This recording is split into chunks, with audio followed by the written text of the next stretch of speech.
Assalamualaikum warahmatullahi wabarakatuh. Alhamdulillahirabbil alamin wal 'aqibatu lil muttaqin ala umuri dunya waddin. Asyhadu an la ilaha illallah wahdahu la syarika lah wa asyhadu anna Muhammadan 'abduhu wa rasuluhu la nabiyya ba'dah. Allahumma shalli wa sallim ala Muhammadin wa ala alihi wa sahbihi wa man tabi'ah. Sidang jemaah subuh education yang dirahmati Allah Subhanahu wa taala, kita bersyukur kepada Allah. Allah masih membangunkan kita pagi ini, memberi kita kehidupan tambah satu hari, dan memberi kita kesehatan juga, serta memberi kita hidayah, sehingga hari ini kita diberi hidayah oleh Allah untuk mau dan bersedia mengikuti materi subuh education ini. Salawat dan salam kita persembahkan kehadiran Nabi besar Muhammad sallallahu alaihi wasallam. Beliau bukan saja mengajarkan, bukan saja menginspirasi banyak orang, tapi beliau juga mencontohkan berbagai sisi kehidupan yang pantas kita contoh kemudian. Meskipun 1400-an tahun sudah beliau wafat, tapi jejak-jejak yang beliau tinggalkan sepertinya sangat jelas masih terlihat. Itulah salah satu dari mukjizat Muhammad sallallahu alaihi wasallam.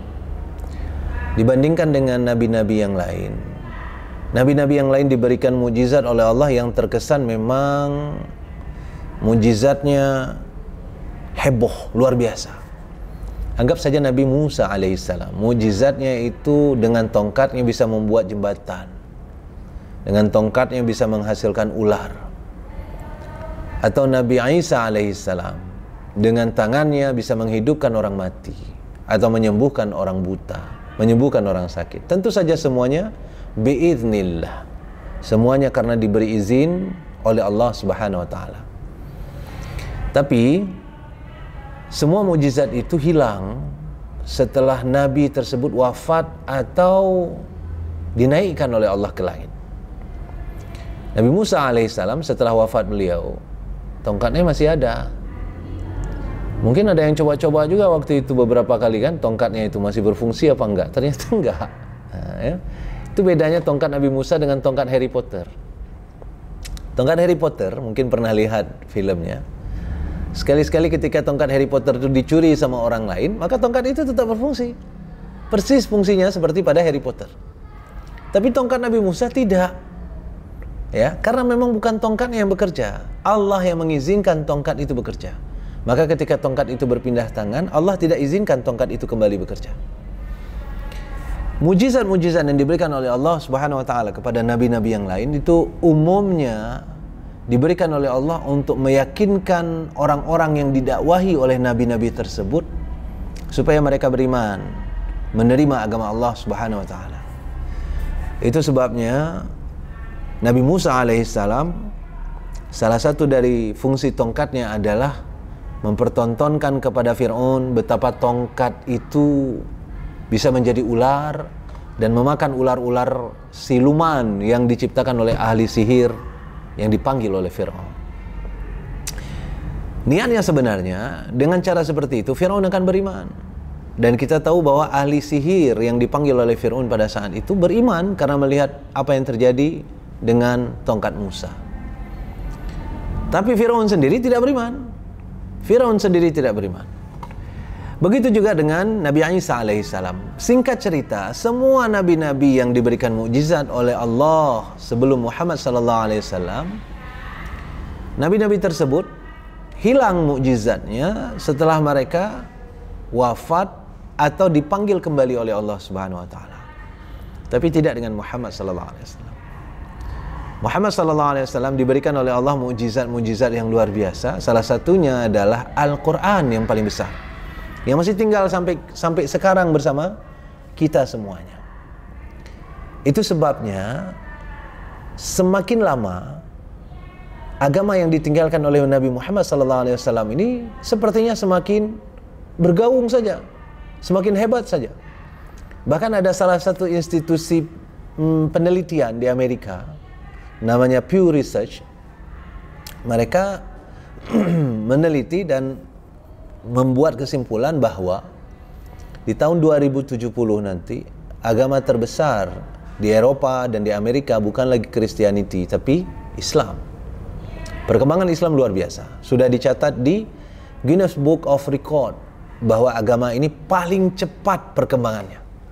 Jumlah pemeluknya itu meningkat pesat. Bahkan setelah fitnah-fitnah terhadap umat ini muncul ke permukaan. Misalnya di tahun 2001 ada fitnah tentang pengeboman 2 gedung WTC di Amerika yang dituduhkan orang Islam lah penyebabnya. 3 bulan pertama memang orang-orang percaya dengan hoak itu, sehingga 3 bulan pertama orang-orang benci dengan orang-orang Islam. Tapi setelah itu orang-orang mulai mencari tahu apakah Islam ini betul-betul sejelek itu, dan mereka mendapatkan ternyata Islam itu mengajarkan kasih sayang. Sehingga sebagian besar mereka yang mencoba mencari tahu itu mengganti agama mereka, masuk ke dalam Islam. Termasuk sebagian di antara mereka adalah orang-orang yang justru keluarganya menjadi korban dari pengoboman itu. Sidang jemaah yang dirahmati Allah Subhanahu wa taala, dulu waktu pertama kali Nabi datang, Nabi mendakwahkan dan menyebutkan bukti-bukti kerasulannya, itu orang-orang kafir, orang-orang yang belum beriman waktu itu bertanya-tanya. Salah satu pertanyaan mereka itu diabadikan oleh Allah Subhanahu wa taala di dalam surat Fussilat. "Lau syaa rabbuna la anzala malaikah fa inna bima ursiltum bihi kafirun," kata mereka. Kata mereka, kalau seandainya Tuhan kami mau, Tuhan pasti sudah mengirimkan malaikat, bukan orang yang dikirim untuk kami, malaikat yang dikirim. Ya, kalau Tuhan kami mau. Karena itu, ya, fa inna bima ursiltum bihi kafirun. Karena itu kerasulan kamu, kami tidak percaya. Kami kafir kepada kerasulanmu. Kami tidak percaya dengan apa yang kau katakan bahwa engkau rasul dan sebagainya dan sebagainya. Jadi orang-orang waktu itu menganggap kalau malaikat yang diturunkan oleh Allah, kami akan percaya. Bukan manusia kayak kamu. Bahkan di dalam surah Al-Furqan itu ada pernyataan yang lebih dahsyat lagi. Apa kata mereka? Kata mereka, "Wa qalu ma li hadzal rasul ya'kulu at-ta'am wa yamshuna fil aswaq." Kata mereka, ini apa rasul nih kayak gini, kata mereka. Masa rasul makan kayak kita makan? Masa rasul jalan di atas jalan? Maunya rasul kan punya kekuatan kayak Superman. Misal, ya. Itu pernyataan-pernyataan mereka. Kita terjemahkan bebas. Ya, terjemahan bebas. Jadi kata mereka, wa qalu ma li hadzal rasul ya'kulu at-ta'am. Kok rasul? Katanya rasul tapi kok makan? Wa yamshuna fil aswaq. Jalan-jalan di atas jalan juga. Kok kayak gini rasulnya? Kata mereka. Nah, sidang jemaah yang dirahmati Allah Subhanahu wa taala, Nabi sallallahu alaihi wasallam menjawab waktu itu. Dan jawaban Nabi itu dimaktubkan oleh Allah di surat Fussilat di ayat ke-6. Di beberapa ayat yang lain ada juga jawaban yang serupa. Redaksinya berbeda sedikit. Di dalam surat Fussilat, Nabi disuruh oleh Allah, "Qul," kasih tahu mereka ya Muhammad. "Qul," kasih tahu mereka ya Muhammad, "Innama ana basyarum mithlukum." Bahwa aku itu, sesungguhnya aku ini tubuhnya seperti tubuh kalian. Yuha ilayya, tapi aku diberi wahyu oleh Allah. Itu saja bedanya. Tapi secara tubuh kita sama. Di dalam Al-Quran ketika Allah bicara tentang manusia, maka Allah menggunakan beberapa kata yang berbeda. Kadang-kadang Allah menggunakan kata insan, kadang-kadang kata annas, kadang-kadang kata bashar. Khusus ketika Allah menyebutkan bashar, itu maknanya adalah tubuh secara fisik. Tulang, daging, kulit, itulah bashar. Ya. Jadi Nabi sallallahu alaihi wasallam menyebutkan di sini, "Innama ana basyarum mislukum." Tubuhku sama seperti tubuh kalian. Ya. Yuha ilayya annama ilahukum ilahu wahid. Tapi aku diberi wahyu oleh Allah untuk menyampaikan kepada kalian bahwa satu-satunya Tuhan yang pantas disembah adalah Allah Subhanahu wa taala. Jadi Nabi itu memang orang kayak kita. Nabi itu dikirim oleh Allah dari golongan kita. Ya. Di dalam ayat yang lain surah Ali Imran misalnya, Allah mengatakan laqad mannallahu 'alal mu'minin idz ba'atsa fihim rasulan min anfusihim. Sungguh Allah memuliakan, beruntung sekali orang-orang Islam, orang-orang mukmin. Kenapa? Karena mereka dikirim oleh Allah nabi dari golongan mereka sendiri. Apa untungnya dikirim oleh Allah nabi dari golongan kita sendiri? Bukan dari malaikat tadi. Bahkan Nabi Muhammad SAW yang dikirim oleh Allah Subhanahu Wa Taala itu orang Mekah, dikirim di Mekah, orang asli Mekah, Asolo. Orang Aceh bilang Asolo, orang tempatan. Untuk apa itu semuanya? Sidang jemaah yang dirahmati Allah Subhanahu Wa Taala, Allah ingin mempertontonkan kepada kita bahwa Nabi yang dikirim itu juga manusia yang tubuhnya sama seperti kita. Maka ketika Nabi itu melakukan sesuatu dan mampu melakukannya, maka tidak ada alasan buat kita untuk tidak mampu melakukannya. Kenapa? Karena basyarnya Nabi sama dengan basyarnya kita. Innama ana basyarum mislukum. Tubuhku sama seperti tubuh kalian. Jadi kalau Nabi sanggup untuk tahajud tengah malam, kenapa kita tidak? Nah, itu maknanya. Coba bayangkan kalau seandainya yang dikirimkan adalah malaikat. Apa kata kita? Ya, ketika malaikat itu mencontohkan tahajud tengah malam, puasa Senin Kamis dan sebagainya, apa kata kita? Ki enak, ki malaikat. Apa kita? Iya kan? Ki enak malaikat. Aku manusia, aku butuh makan, butuh tidur. Kalau ki malaikat, beda. Jangan samakan. Tapi sekarang Allah kirimkan Nabi manusia yang basyarnya sama dengan basyar kita, yang tubuhnya sama dengan tubuh kita. Diproklamirkan lagi oleh Nabi, innama ana basyarum mislukum yuha ilayya. Aku sama dengan kalian, secara tubuh sama kita. Jadi nggak ada alasan buat kita untuk tidak bisa mengikuti apa yang dilakukan oleh Nabi Sallallahu Alaihi Wasallam. Itu satu pokok pikiran, satu hikmah dari Allah mengirimkan Nabi adalah manusia biasa. Selain itu, sidang jamaah yang dirahmati Allah Subhanahu Wa Taala, Allah juga mempertontonkan kepada kita bahwa Nabi yang dikirimkan ini ditunjukkan oleh Allah sisi kemanusiaan biasanya, sisi kemanusia biasaannya. Nah, itu dia. Bahwa Nabi itu adalah manusia biasa. Ditunjukkan oleh Allah kepada kita. Misalnya, suatu ketika Rasul Sallallahu Alaihi Wasallam itu suka makan madu putih di rumah Zainab, salah satu istrinya. Aisyah radhiyallahu anha cemburu. Karena cemburu, maka Aisyah radhiyallahu anha kemudian bersepakat dengan Hafsah, istri Nabi yang lain, untuk mengatakan nanti kalau Nabi datang, kita bilang saja mulut Nabi itu tidak enak tercium karena bau madu putih yang dimakan di rumah Zainab. Maka ketika datang Nabi SAW, mereka katakan itu, dan Nabi SAW seketika kemudian mengharamkan apa yang beliau baru saja makan, yaitu madu putih dari rumah Zainab. Apa yang terjadi kemudian? Allah langsung kirimkan ayat khusus untuk menegur Nabi SAW. Apa kata Allah? Surat At-Tahrim ayat pertama.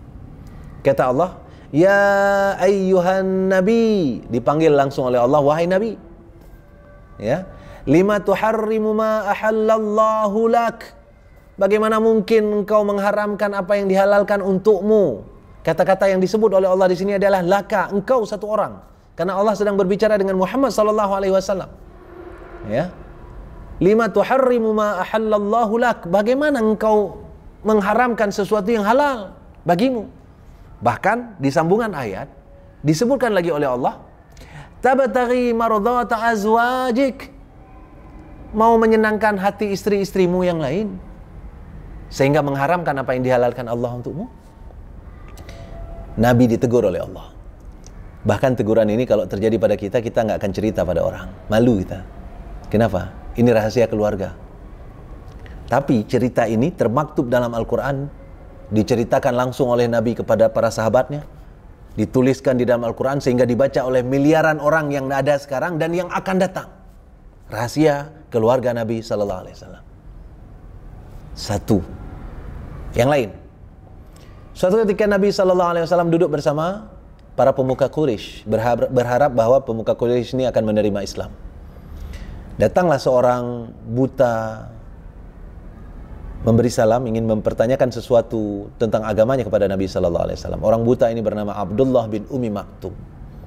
Setelah mengucapkan salam, Nabi sallallahu alaihi wasallam memang menjawab salam, tapi Nabi berpaling dan bermuka masam. Tidak senang Nabi karena diganggu ketika sedang bernegosiasi dengan orang pemuka Quraisy untuk masuk Islam. Apa yang terjadi? Lagi-lagi Allah turunkan satu ayat khusus untuk menegur Nabi sallallahu alaihi wasallam. Langsung bunyi ayatnya, abassa wa tawalla an ja'ahul a'ma. Dia berpaling dan bermuka masam ketika ada seorang buta yang datang. Muhammad sallallahu alaihi wasallam. Kasus yang lain, sidang jemaah yang dirahmati Allah Subhanahu wa taala, suatu ketika seorang rahib Yahudi membocorkan rahasia kepada orang Quraisy Mekah untuk menguji Muhammad sallallahu alaihi wasallam, apakah Muhammad itu seorang nabi atau pembohong. Apa rahasia yang mereka bocorkan? Oleh rahib Yahudi ini diajarkan kepada orang kafir Quraisy di Mekah tentang 3 pertanyaan. Ya, tentang 3 pertanyaan yang nanti akan memungkinkan mengetahui apakah nabi itu nabi beneran atau nabi itu adalah sekedar pembohong belaka. Maka waktu itu mereka mempertanyakan 3 pertanyaan yang diajarkan oleh rahib Yahudi tadi. Pertanyaannya ada 3. Yang pertama, tentang pemuda-pemuda yang berlari dari raja untuk menyelamatkan iman mereka, yaitu Ashabul Kahfi. Yang kedua, tentang orang yang menjelajahi timur dan barat, yaitu Dzulkarnain. Yang ketiga, tentang ruh. Ketika pertanyaan ini sampai kepada Nabi, apa kata Nabi? Besok aku jawab. Besok aku jawab.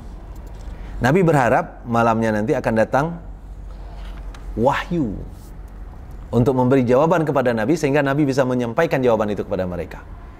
Malamnya wahyu tidak datang. Ya. Wahyu tidak datang malamnya. Berbagai macam wahyu lah, si wahyu sendiri tidak datang, ya. Nggak datang malamnya. Akhirnya besoknya orang itu datang lagi. Bagaimana? Sudah ada jawabannya? Kemudian Nabi mengatakan lagi, besok aku jawab. Kenapa? Karena memang wahyu belum datang. Besok mereka datang lagi, sudah ada jawabannya. Besok aku jawab, wahyu belum datang juga. Mereka pun sudah mulai menghina-hina. Apa juga Nabi? Apa juga Nabi? Itu aja nggak bisa jawab. Nah, kan kayak itu gaya kita, ya. Apa juga ngaku-ngaku Nabi? Itu aja nggak bisa jawab. Nah, kalau istilah kita, pakai Nabi, ya. Nah, orang-orang kita kan kayak gitu, ya. Sidang jemaah yang dirahmati Allah Subhanahu wa taala, dalam beberapa riwayat disebutkan bahwa ada sekitar 15 hari kemudian baru datang jawaban. Ada 3 jawaban, 2 jawaban diantaranya termaktub di surat Al-Kahfi, yaitu tentang Ashabul Kahfi dan tentang Dzulkarnain. Dan 1 diantaranya jawaban itu terletak di surat Al-Isra tentang ruh. Kita mungkin sering dengar itu ayat itu. Wa yas'alunaka 'anir ruh. Mereka datang kepadamu bertanya tentang ruh. Qulir ruhu min amri rabbi. Kasih tahu mereka bahwa jawabannya, bahwa ruh itu bukan urusanku. Ruh itu urusan Rabbku. Wa ma utitu minal ilmi illa qalila. Aku tidak diberikan ilmu yang banyak kecuali cuma sedikit, dan tentang ruh aku tidak diberi. Sidang jemaah yang dirahmati Allah Subhanahu wa taala, tapi sebelum itu datang, sebelum 3 jawaban itu datang, lagi-lagi Nabi dapat teguran. Dan teguran itu juga muncul di surat Al-Kahfi ayat ke-23. Kata Allah di dalam surah Al-Kahfi ayat ke-23, "Wala taqulanna li syai'in inni fa'ilu dzalika ghada." Jangan bilang-bilang kepada sesuatu bahwa engkau akan melakukan itu besok. Jangan bilang-bilang tentang sesuatu bahwa engkau akan melakukan itu besok. Disambung di ayat berikutnya, "Illa ayyasha Allah." Kecuali dengan mengucapkan insya Allah. Itulah dalil mengapa semua janji-janji kita kepada orang harus kita ucapkan insya Allah. Ya, tapi insya Allah Nabi beda dengan insya Allah kita. Ya, insya Allah Nabi, kalau Nabi bilang insya Allah, itu berarti Nabi sudah pasti akan datang, tinggal menunggu izin Allah Subhanahu Wa Taala. Tapi insya Allah kita itu kalau kita sudah bilang, Ki besok ada acara, kita datang ya acaraku, insya Allah ya, insya Allah. Nah, itu rencana nggak datang tuh. Ya, nah karena itu jangan main-main dengan insya Allah untuk akan datang. Ya, nah ini satu hal sisi lain juga yang kita bisa pelajari dari sini. Tapi kita kembali lagi ke topik kita. Apa ini? Ini adalah teguran untuk Nabi SAW yang Nabi lupa untuk menyebutkan insya Allah ketika menjanjikan sesuatu untuk dilakukan besok harinya. Maka ditegur oleh Allah tadi, wala taqulanna li syai'in, ya, wala taqulanna li syai'in inni fa'ilun dzalika ghada illa ayyasha Allah. Jangan sebut-sebut kamu akan melakukan itu besok kecuali dengan izin Allah. Sudah berapa? Sudah 3. Kita sebut satu lagi aja. Ya, sebut satu lagi aja. Satu lagi adalah ini yang cukup besar, yang terhubung langsung dengan akidah. Yaitu ketika Nabi SAW berhadapan dengan pamannya yang sekarat mau meninggal, Abu Talib. Kita tahu Abu Talib temannya Abu Jahal. Maka Abu Jahal ada di samping Abu Talib, dan Muhammad SAW berusaha untuk meyakinkan Abu Talib untuk bersyahadah sebelum meninggal. Paman, ucapkan syahadah sehingga aku bisa bersaksi di hadapan Allah bahwa engkau adalah pengikutku. Disebut oleh Abu Jahal, masa di ujung-ujung usiamu engkau mau mengkhianati agama kita, agama nenek moyang kita, sehingga nggak jadi diucapkan oleh Abu Talib. Dan itu berulang-ulang terjadi, dan kita tahu apa yang terjadi, bahwa Abu Talib meninggal kafir, tidak masuk Islam sampai akhirnya. Yang menarik adalah turun ayat menegur lagi Muhammad sallallahu alaihi wasallam. Di ayat ini lagi-lagi Allah menggunakan kata kamu satu orang Muhammad. Kenapa? Karena Allah ingin menegur Muhammad satu orang, dan ini akan menjadi pelajaran untuk orang-orang yang datang berikutnya. Apa kata Allah? Innaka la tahdi man ahbabta walakinna Allah yahdi man yasha. Muhammad, sekali-sekali kamu tidak akan mampu untuk memberikan hidayah, membuat orang masuk Islam, bahkan orang-orang yang kau cintai sekalipun. Ya, walakinna Allah yahdi man yasha. Allah lah yang akan memilih orang-orang untuk diberi hidayah oleh Allah Subhanahu wa taala. Lagi-lagi Allah menggunakan kata menegur Muhammad sallallahu alaihi wasallam. Sidang jemaah yang dirahmati Allah Subhanahu wa taala, kenapa teguran-teguran ini terjadi pada Muhammad sallallahu alaihi wasallam? Padahal Muhammad itu maksum, tidak pernah mengalami atau melakukan kesalahan. Apa makna maksum di sini? Bahwa setiap sedikit saja terjadi sesuatu yang tidak sesuai dengan apa yang diinginkan Allah Subhanahu wa taala, maka Allah langsung mengirimkan teguran-teguran kecil kepada Muhammad sallallahu alaihi wasallam. Sehingga Muhammad sallallahu alaihi wasallam itu terjaga dari kesalahan. Ya. Sidang jemaah yang dirahmati Allah, kenapa jadi Allah membiarkan Muhammad kemudian sampai harus ditegur dan diabadikan di dalam Al-Quran? Salah satu hikmah yang cukup besar untuk ini adalah supaya setelah Muhammad SAW wafat nanti, kita tidak terpikir untuk mengkultuskannya menjadi Tuhan. Dan itu sudah pernah terjadi pada umat sebelumnya. Nabi mereka luar biasa, bisa menghidupkan orang mati, menyembuhkan orang buta, bisa menyembuhkan orang supak, menyembuhkan orang sakit dan sebagainya. Saking luar biasanya Nabi ini, maka 300 tahun setelah Nabi ini wafat atau Nabi ini diangkat ke langit menurut kepercayaan kita, apa yang terjadi dengan umat mereka, dengan umatnya? Umat ini bersepakat mengangkat Nabi ini menjadi Tuhan mereka. Ini tak boleh terjadi pada umat Islam. Makanya Allah munculkan sisi manusianya seorang Muhammad sallallahu alaihi wasallam. Allah sepertinya ingin menunjukkan kepada kita bahwa Muhammad sallallahu alaihi wasallam itu ya tak akan mampu melakukan apapun kecuali diberikan kekuasaan oleh Allah Subhanahu wa taala. Kemampuan Muhammad berbicara, kemampuan Muhammad sallallahu alaihi wasallam berjalan, melakukan apa saja, itu semuanya terhubung dengan izin Allah Subhanahu wa taala. Sebenarnya pada Nabi Isa alaihissalam begitu juga. Ya, begitu juga. Tapi sepertinya bukti-bukti bahwa Isa alaihissalam adalah manusia biasa itu tidak cukup untuk mereka. Maka Muhammad sallallahu alaihi wasallam ditampilkan oleh Allah sisi-sisi manusia biasanya, bahwa Nabi Muhammad itu berkeluarga, Nabi Muhammad itu hidup, terluka di dalam peperangan, lahir, diwafatkan, mengalami sakit dan sebagainya, persis seperti kita. Kenapa? Innama ana basyarum mislukum, aku seperti kalian secara tubuh.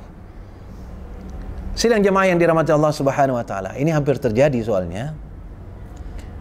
Dalam beberapa riwayat diceritakan bahwa Umar bin Khattab ketika Muhammad sallallahu alaihi wasallam wafat, dan Rasul sallallahu alaihi wasallam wafat itu juga di tanggal 12 Rabiul Awal. Para ulama berpendapat tanggal ini juga tanggal kelahiran Nabi sallallahu alaihi wasallam. Pada saat Nabi sallallahu alaihi wasallam wafat, Nabi wafat hari Senin dan baru dikebumikan hari Rabu. Salah satu penyebabnya adalah ada banyak sekali orang yang ingin berziarah melihat Nabi untuk terakhir kalinya dan ingin ikut menyalatkan Nabi sallallahu alaihi wasallam.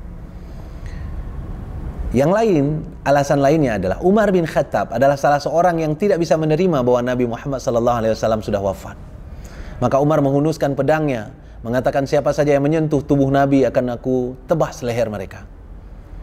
Umar bin Khattab tidak bisa move on bahwa Muhammad sallallahu alaihi wasallam sudah wafat. Sampai akhirnya Abu Bakar As-Siddiq datang menyadarkan Umar bin Khattab menggunakan surat Ali Imran ayat 144. Kata Abu Bakar As-Siddiq, "Wa ma Muhammadun illa rasulun qad khalat min qablihi ar-rusul." Muhammad itu, wahai Umar, tidak lebih hanya seorang rasul, manusia biasa yang diutus oleh Allah sebagai rasul. Qad khalat min qablihi ar-rusul, sebelumnya sudah banyak rasul-rasul yang datang. Afa imma ta'au qutilan qalabtum ala aqabikum, apakah ketika dia wafat atau dibunuh engkau akan kembali lagi ke belakang seperti orang-orang sebelumnya yang menuhankan nabi-nabi mereka? Baru Umar bin Khattab luluh dan tersadarkan.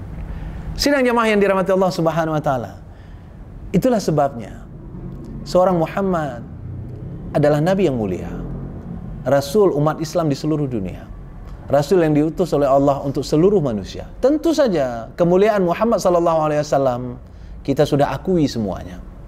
Allah sendiri bersalawat kepada Muhammad sallallahu alaihi wasallam. Innallaha wa malaikatahu yusalluna 'alan nabi. Ya. Yusalluna 'alan nabi. Karena itu ya ayyuhalladzina amanu shallu 'alaihi. Ya. Kita semua disuruh oleh Allah untuk bersalawat juga kepada Nabi kita Muhammad sallallahu alaihi wasallam. Tapi sidang jemaah yang dirahmati Allah Subhanahu wa taala, di balik kemuliaan Nabi sallallahu alaihi wasallam, kita harus paham bahwa Nabi adalah manusia, dan itu adalah akidah yang benar. Akidah yang benar adalah meyakini Nabi Muhammad sallallahu alaihi wasallam adalah manusia, hamba Allah, tetapi dia adalah rasulnya. Karena itu tentu saja dia sangat mulia karena dipilih di antara sekian banyak manusia, dipilih oleh Allah untuk menjadi rasul terakhir yang membawa risalah kenabian, risalah ketauhidan kepada seluruh manusia di akhir zaman. Tapi jangan mengkultuskan Nabi sallallahu alaihi wasallam melebihi dari sepatutnya. Karena Nabi sallallahu alaihi wasallam juga tidak sepakat kalau kita menuhankan dirinya. Nabi tetap nabi. Maka cara kita untuk memuliakan Nabi terakhir ini, yang pertama bersalawat banyak-banyak kepada beliau, bersalawat kepada Nabi sallallahu alaihi wasallam. Allahumma salli wa sallim alaihi. Ya, Allahumma salli wa sallim alaihi. Kita bersalawat sebanyak mungkin kepada Nabi sallallahu alaihi wasallam. Dan cara kedua adalah mengikuti semua jejak-jejak yang beliau tinggalkan.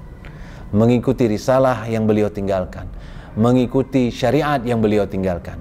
Karena itulah cara terbaik supaya kita dicintai oleh Allah Subhanahu wa taala. Kata Allah di dalam Al-Qur'an, "Qul in kuntum tuhibbunallah." Kasih tahu mereka ya Muhammad, kalau kalian semua betul-betul mencintai Allah, fattabi'uni yuhibbukumullah, maka ikuti aku, Allah akan mencintai kalian juga. ya, yuhibbukumullah wa yaghfir lakum dzunubakum, dan panjang itu. Allah bahkan akan mengampuni dosa-dosa kalian semuanya. Maka sidang jemaah yang dirahmati Allah Subhanahu wa taala, mari kita perbanyak salawat kepada baginda Muhammad sallallahu alaihi wasallam. Salawat yang disebutkan dalam hadis adalah Allahumma salli ala Muhammad wa ala ali Muhammad kama sallaita ala ali Ibrahim innaka Hamidum Majid.